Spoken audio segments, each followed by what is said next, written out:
মাহফিক আল্লাহ পাক রব্বুল আলামিন ইরশাদ করতেছেন হাফিজু আলাস সালাওয়াত ওয়াস সালাওয়াতিল উসতা হাফিজু তোমরা হেফাজত করো আলাস সালাওয়াত আল্লাহ পাক রব্বুল আলামিন আমাদের জন্য যে নামাজ দিয়েছেন সেই নামাজকে হেফাজত করার জন্য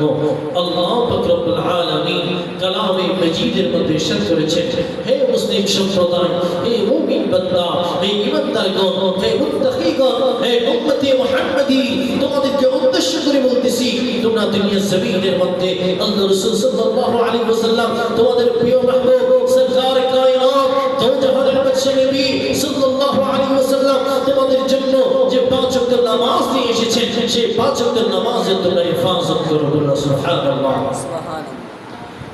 আল্লাহ পাক জাল্লা শানুহু আরো বলতেছেন ওয়াসসালাওয়াতিল উসতা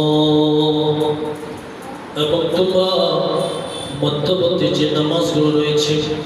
মধ্যবর্তী নামাজগুলোর মতো তোমরা সেই নামাজগুলোকে তোমরা হেফাজত করো বলুন না সুবহানাল্লাহ আল্লাহ পাক রব্বুল আলামিন বলতেছেন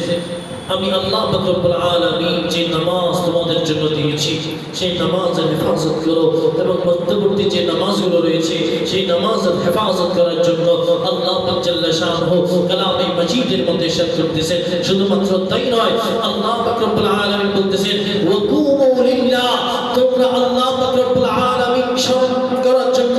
আল্লাহ পাক রব্বুল আলামিনকে ডাকার জন্য তোমরা দাঁড়িয়ে যাও তোমরা দাঁড়িয়ে নামাজ আদায় করো এবং আল্লাহ পাক রব্বুল আলামিনের দরবারে তোমরা বিনয়ী হয়ে যাও বলো সুবহানাল্লাহ তা আল্লাহ পাক বলতেছে যে তোমরা নামাজকে হেফাজত করো মধ্যবর্তী নামাজকে হেফাজত করো এবং আমি আল্লাহ পাক রব্বুল আলামিনের জন্য দাঁড়িয়ে নামাজ আদায় করো এবং আমি আল্লাহ পাক রব্বুল আলামিনের জন্য তোমরা কি হও বিনয়ী হও বলো সুবহানাল্লাহ